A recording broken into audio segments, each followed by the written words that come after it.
on the page. Problem 2 on the page.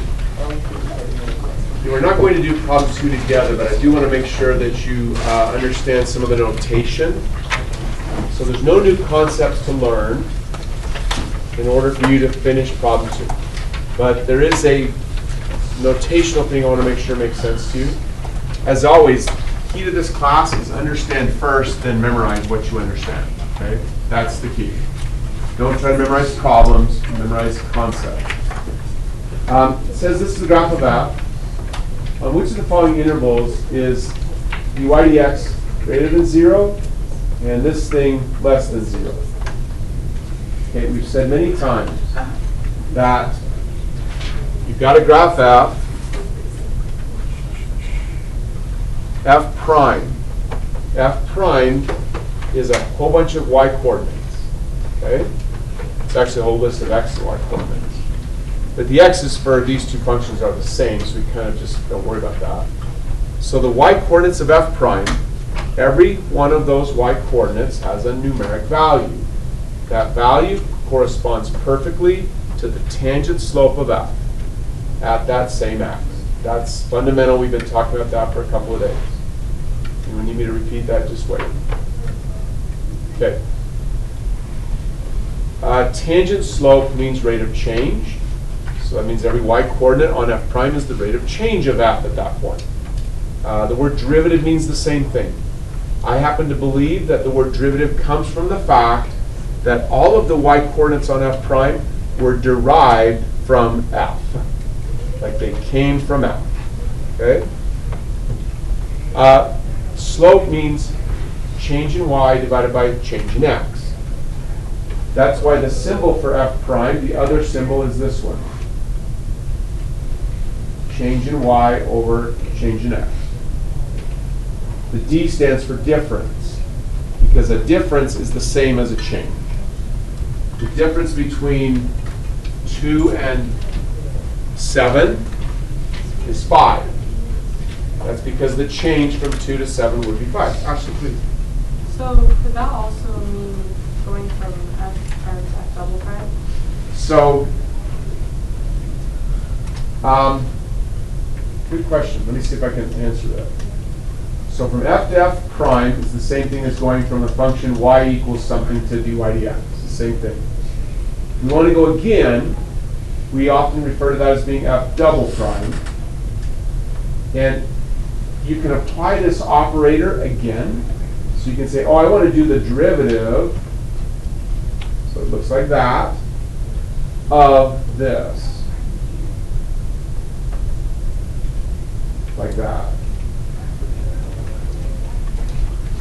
Okay, now Ashley, when we say we want to apply the derivative operator to what's already a derivative, like we're finding the second derivative, the shorthand way of writing this symbol is to say, well, I've got d and d, so that's kind of like d squared, and I still have a y. On the bottom, I've got like dx and dx. Well, that's kind of like having dx all squared, like this. Okay? But it's really not squaring. It just kind of looks like we're squaring. So they just write the symbol like so. Okay, you do not need to know where this symbol comes from. I just showed you, but you don't need to know that. You just need to recognize that this means second derivative. That's all. There we go. Awesome. Okay, so that's all you need for this problem. They're just telling you, hey, f prime is always greater than 0, meaning the y coordinates of f prime are always positive, and then the y coordinates of f double prime are always negative. So I'll let you finish this one at home, but some follow-up questions here. Cool. Move forward now to number, please do not do problem number 3 in the homework. Please do not do problem number 13. So 3 and 13, those two problems I don't think you need to worry about. So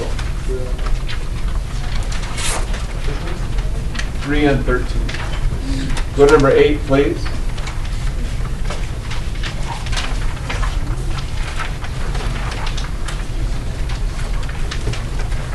So again, no real new concepts today, just, I don't know, a few little details, make sure you're understanding what the problem is talking about. So it says the graph of f is shown in the figure above. This graph has a vertical tangent at a point 2, 0. So right here, the tangent slope is vertical. So we talked last time that if the tangent slope is vertical, you can't find the value of that slope.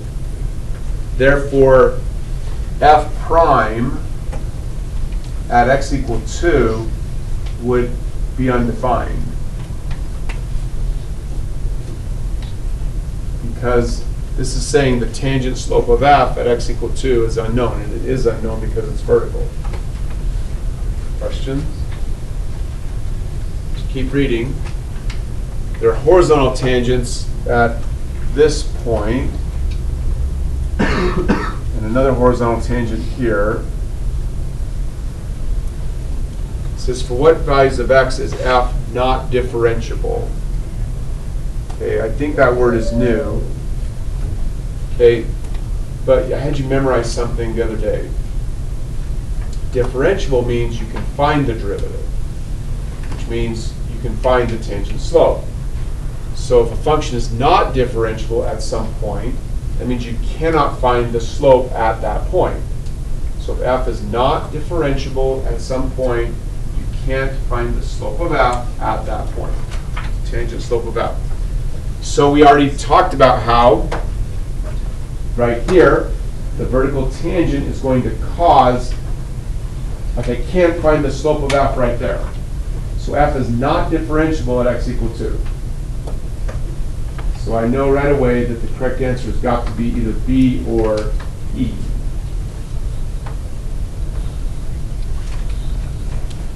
Just wait if you need to talk through that again.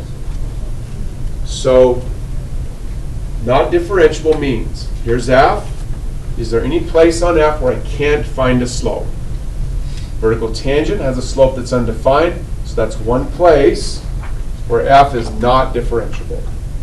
Good comment? Point? Anybody else? Okay.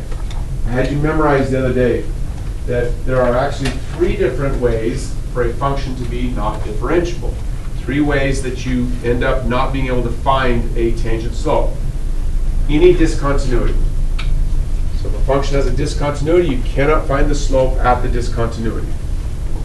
Second method that you have to memorize needs to be in your flashcard deck. The graph has a corner.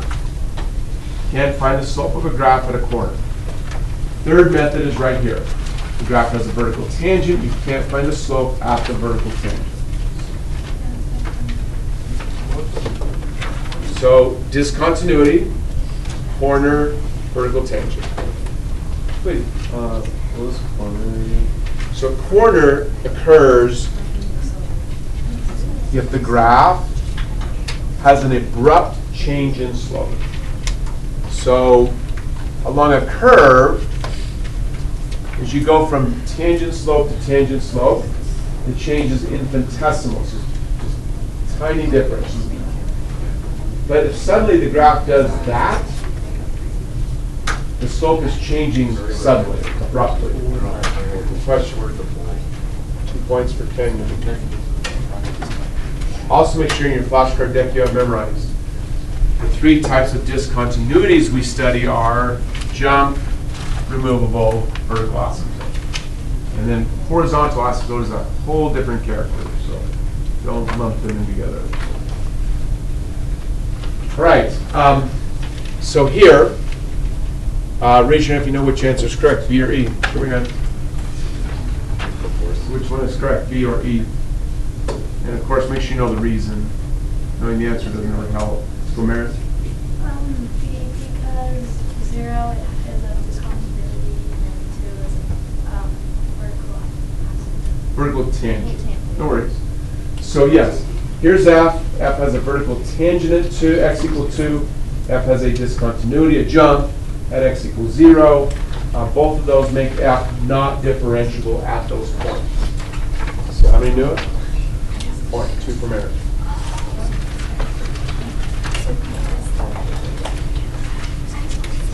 Anybody need more talk here? Just wait. Okay, next one. I have a question. Oh, please.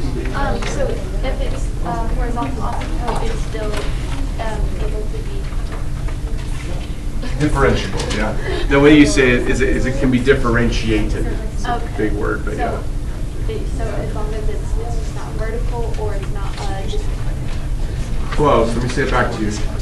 So listen again. Hey. Again, despite the fact that vertical asymptote and vertical asymptote and horizontal asymptote share the word asymptote, do not put those together. Separate. They're totally different. Discontinuities are removable, jump, vertical asymptote. Any of those will cause the function to not be differentiable. You can't find the tangent slope at a jump, removable, or vertical asymptote. If the graph has a corner, can't find the slope there either. If the graph has a vertical tangent, can't find the slope either. Horizontal, completely different, unrelated to all this. So.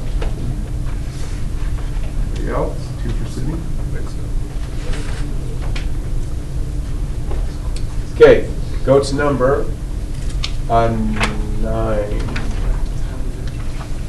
Go to number 9.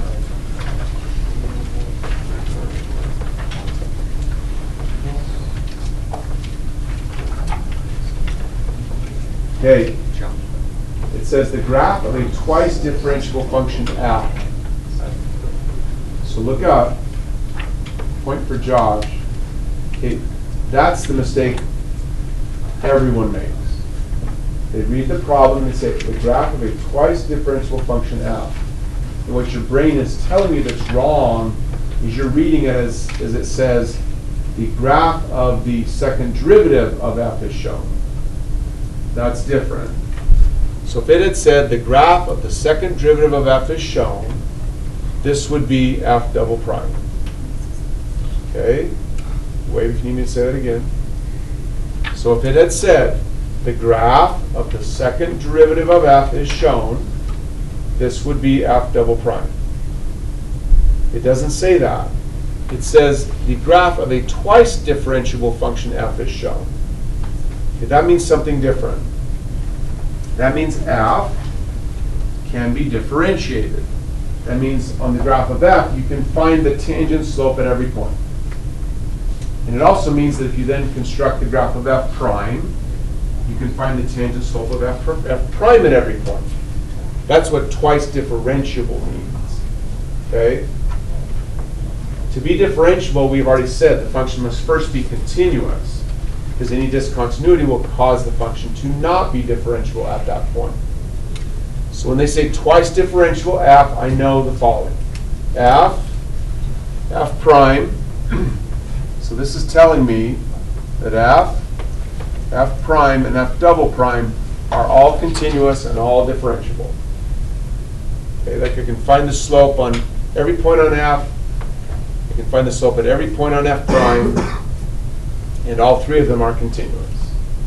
That's what it means when it says f is twice differentiable. But this is still a graph of f.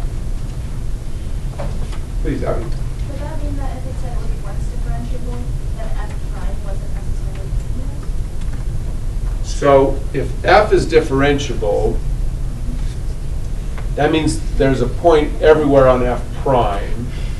But if f prime is not differentiable, then it's possible that f prime has a discontinuity. Doesn't mean it has to, though. Because a function can be not differentiable and still be continuous. Yeah, but just as it says twice differentiable, what would once differentiable mean that f prime? So once differentiable would mean that I can find the derivative of f, meaning I can find every tangent slope. But not necessarily, I can't necessarily find every tangent slope of f prime. That's all it would mean. I've actually never seen that stated. That's not common. Good question, though. 2 points. Okay, so this is f, but f has 2 derivatives. That's all. Okay, I'll let you solve the rest at home. So, Next one.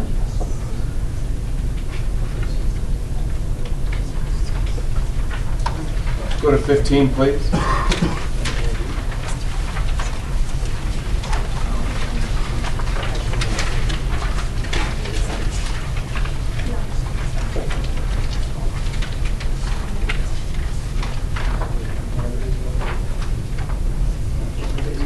Okay, they're showing F prime, and then they ask questions about F. So this is another great example of you've got to read slow so you don't get it backwards. Okay, this is F prime. They're asking questions about F. These are pretty straightforward. I'm going to let you do that at home. The answer's in the back, so this is no secret. The correct answer is B. Okay, but because you're studying for a conceptual test, meaning you don't know what kind of problems you're going to encounter, it's really smart when you're doing homework in problems like this to make sure you know why C, D, and E are false. Like, it's not really a good idea to just get to B and say, well, that one's, I know that's the answer, you check that it's right, and just move on. You really should take some time to make sure you know why these are false. Okay? The one that tends to fool people is right here. Okay? It says F is not differentiable at x equal -1. So people look right here, x equal -1. They see a corner and they automatically say, wait a minute, that's not right. A corner means not differentiable. So like, this says that, how can B be the answer that's true? So which of the following is true, right? How can this be true? This one should be true as well, because I see a corner. Corner means not differentiable. So this should also be true. F is not differentiable at x. Oh wait, this one, another corner. Matches up perfectly. Corner and corner. Corner means not differentiable. Okay, I want you to talk to each other. I want you to raise your hand. I'll pay you. You can tell me what's wrong with my thinking. Like, this is common for people to do when they're taking a test. Do exactly what I just did. They go corner, corner, corner means not differentiable. What's wrong with my thinking?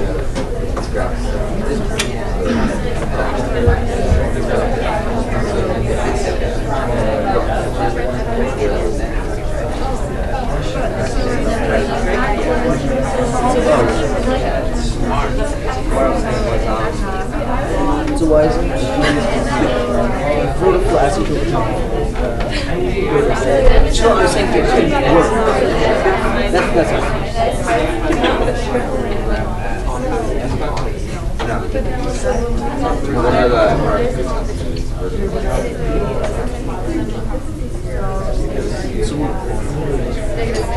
Okay. Come back. Show me your hands. Who has an idea? Show me your hands. I'll pay for all ideas here. If your hand is raised, make sure you mark down 2. Let's go to Lauren. Would it be because it's talking about F and then the graph is of F, right? So right there is crucial. Right there is crucial. It's perfect. It goes back to that idea of how you have to be very precise in this class. You can't just memorize. Corner means not differentiable. No. If a function has a corner, then that function is not differentiable. So if we could see that F had a corner, then F would not be differentiable. That makes sense. But as Lauren said, this is F prime. So F prime having a corner doesn't necessarily tell me that F is not differentiable. 2 more points, please. So if it was asking for the F double prime, would that one work and not differentiable? So listen close to Marin. 2 points. Listen close. If I'm looking at F prime, and I go right to this spot, and I want to find the tangent slope. Well, the tangent slope of F prime is exactly the same thing as the y-coordinate of F double prime. So if I'm here looking at x equal -1, I can't find a tangent slope on F prime at x equal -1 due to the corner. It's undefined. That's why this is the same thing. It's very good. So yes, that would make F double prime not differentiable. So if this statement had said f double prime is not differentiable at x equal negative 1 and 1, that would be true. Perfect. Follow-up comment. Okay, question for the whole room. We need a scale on this graph, otherwise I can't ask the question. But if I put a scale here, and the scale, we'll make it about the same as the x scale.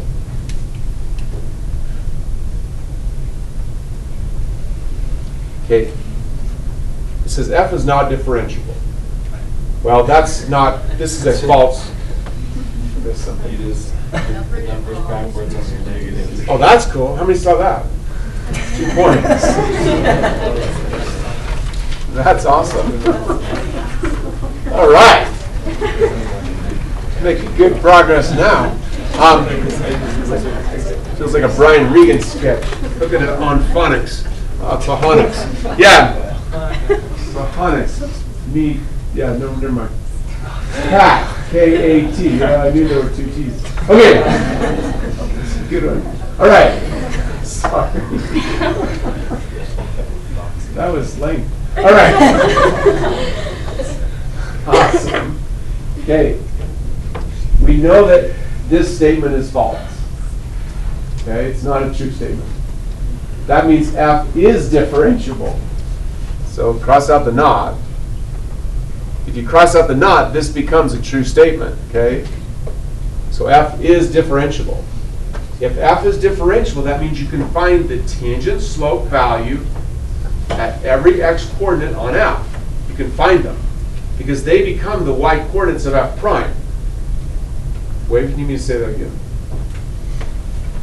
Awesome. So what I want you to do is raise your hand and tell me, what is the slope of f at x equal 1?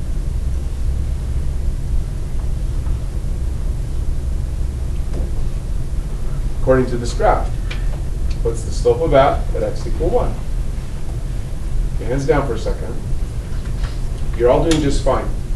That question is a really good example of what happens when you take the test. You encounter something that's like, wait a minute, I've never heard this question before. But you learned the concept. So you don't search your brain for a problem that you've done that's like it. You instead search your flashcard memory for some flashcard that answers the question. So I said just 30 seconds before, if f is differentiable at x equal negative 1, that means you can find the value of the slope at x equal negative 1 on f. And that value of the slope becomes the y coordinate on the f prime graph. So who knows what goes in the box? What is the slope of f at x equal 1? What is the slope of f at x equal 1? It's a really good example of a really simple concept that's being asked you in a way that's different than you're accustomed. Hallie, what is this?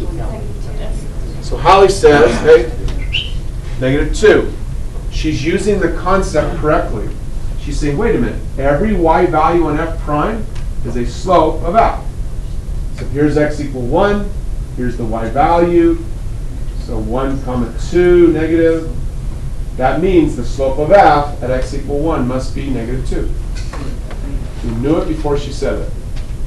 2 points. Okay. You didn't want me to talk more about it. You just restate that. So every value on f. So every y coordinate, I'll stay as many times as you need, but we've said it a lot. You just got to make sense of it, then memorize it. Every y coordinate of f prime is exactly the same thing as the tangent slope of f at the same x. Please. What would be an example of f not having a differential? Like if, like how could, like is there an example of like an f prime graph that would have f, like that would have an f value that is not differential at some point? Perfect question. So everybody's going to answer this. Come on, extra credit. Look. If the graph of f has a point where you cannot find the tangent slope, say at x equal 3. So at x equal 3, you can't find the tangent slope on f. Raise your hand. What would you expect to see on the graph of f prime at x equal 3? That sounds like a trick question you're understanding. So the graph of f at x equals 3 doesn't have a slope. You can't find it. So what do you see on the graph of f prime at x equals 3? Let's go, Rachel. It's discontinuous. Correct, and it's even worse. There's just nothing there. Because the y-coordinate on f prime is the slope of f. So if I couldn't find a slope on f, I have nothing to plot. So you have a discontinuity? It's definitely a discontinuity, but it's worse than a discontinuity. It's a nothing. So would it be like an open circle, I think? Maybe. Doesn't have to be. Just there's no point. There's no point on f prime at x equals 3 because the y-coordinate of x equals 3 at f prime is the slope. How many knew it before she said it? 2 points. Okay, moving on. Go to number.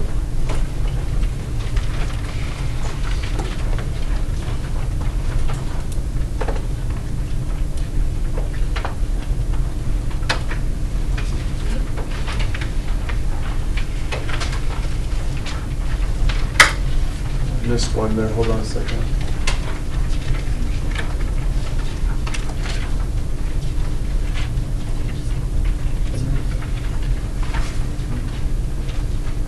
Oh, I lost track one. That's okay. I go to number 23.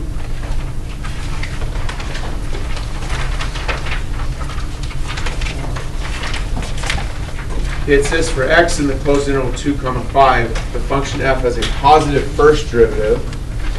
So I would immediately do this. A positive first derivative and a negative second derivative. Any questions about that? So I'm just decoding the clues. Then it says which table could be f. Okay? So the first clue, unbelievably helpful. Raise your hand if you know which tables are eliminated by the first clue.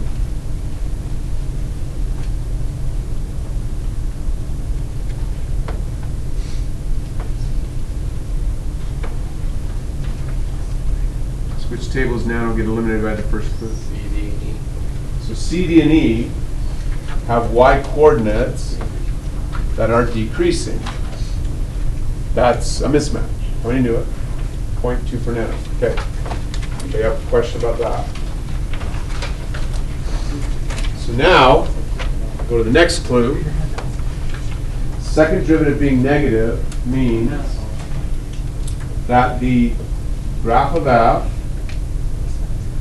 must have a concave down shape. Okay, concave down means the following.